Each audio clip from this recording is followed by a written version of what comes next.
तर आयोग कुणाच्या तरी इशाऱ्यावर काम करते असं भास्कर जाधवांनी म्हटलंय। वळूयात पुढच्या बातमीकडे। वसंतदादा शुगर इन्स्टिट्यूटची चौकशी होणार आहे। व्हीएसआयच्या चौकशीसाठी समिती गठीत करण्यात आली आहे।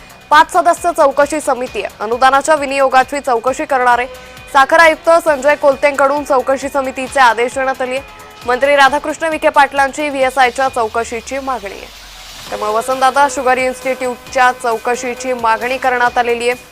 अनुदानाच्या विनियोगाची चौकशी ही केली जाणार आहे।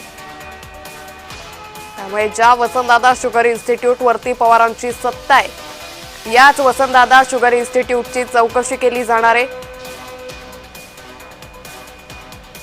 तर वसंतदादा शुगर इन्स्टिट्यूटच्या चौकशीसाठी समिती गठीत करण्यात आलेली आहे। 5 सदस्य चौकशी समिती अनुदानाच्या विनियोगाची चौकशी करणार आहे।